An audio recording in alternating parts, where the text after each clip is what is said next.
Email has become so popular that, in some cases, people use it more often than the telephone.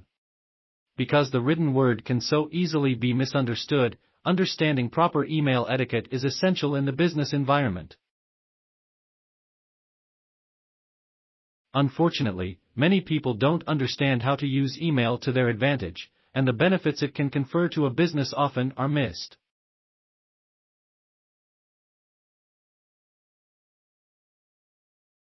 The following business email etiquette rules can help your employees to compose emails that are efficient and effective.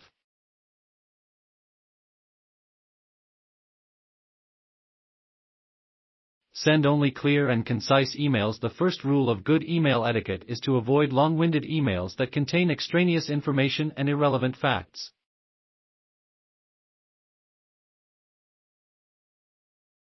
Stick to the subject being communicated and use as few words as possible. If you need a decision, ask for it. If you need information, ask for it. If you want someone to take an action, ask for it. Don't make your readers wonder why you are contacting them. When you compose an email, think of it as a work of non-fiction. Do not make it a mystery.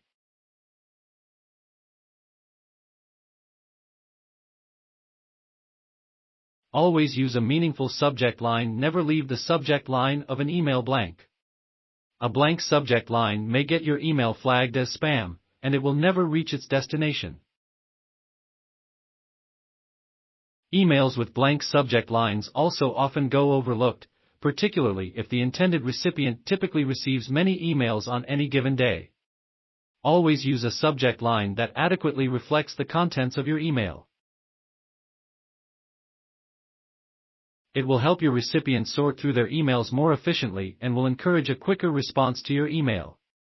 Avoid extravagantly formatted emails. Send emails in professional formats.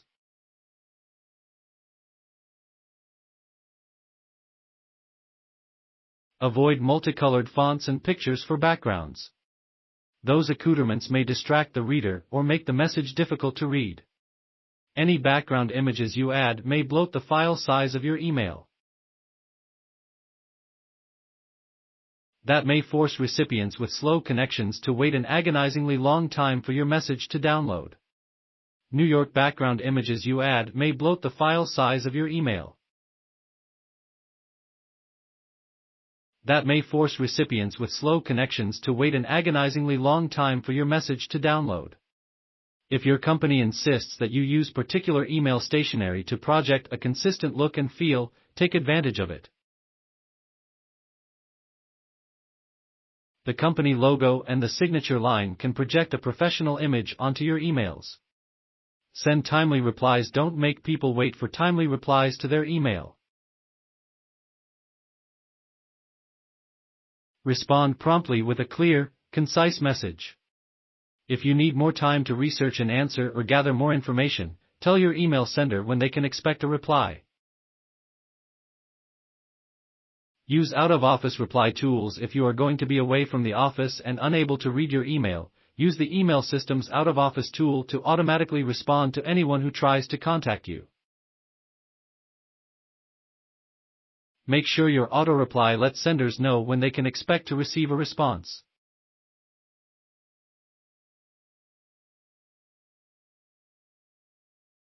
Don't cry wolf with high priority flags. Most email systems allow you to flag an email as high priority or rush. Do not make this your default email flag. Use it sparingly, or your recipients will ignore the priority flag. When you finally send a genuinely important email, it won't get the attention it deserves.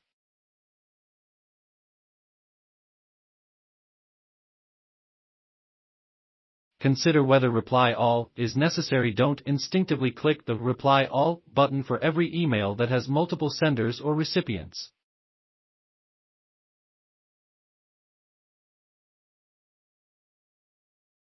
Consider the subject and decide who needs to read your reply. Continually responding to everyone unnecessarily will quickly earn you a reputation as a business spammer, and people may begin to ignore your emails altogether. Separate business and personal email accounts unless it's an emergency. Never use your business email for personal correspondence. Even if you own your own business, it is a good idea to have two separate email accounts. It will allow you to prioritize your emails and keep unrelated personal messages out of the business network. Use professional email account names. Use your own name as part of any business email address. For example, James Bucky at example.com, or jbucky at example.com. Avoid nicknames, handles, monikers or obscure references. For example, do not use soccer mom at example.com or baseball nut at example.com. Is email the best for this response? Don't use email as your only communication tool. Not all messages are email appropriate, and there will be times when a short telephone call or a brief office visit can be a more effective way to convey a message. Meeting or talking over the phone can introduce a human element into interactions, and that can make all the difference when you're trying to explain something, or you want to persuade someone to take an action.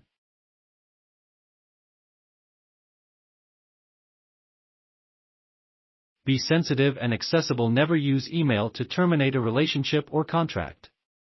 In professional business correspondence, always include a signature line that provides alternative ways to contact you.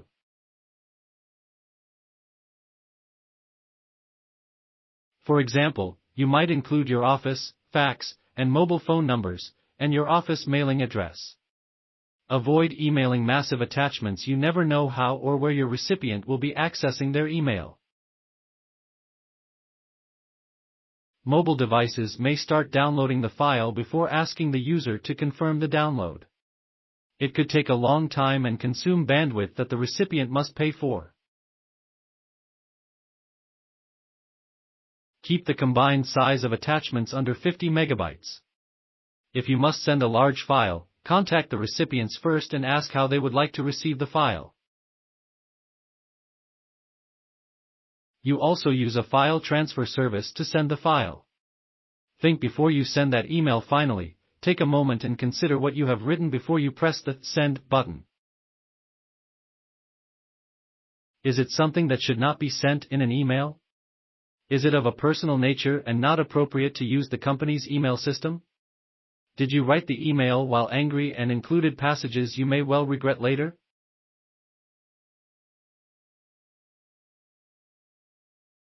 If so, press the delete button.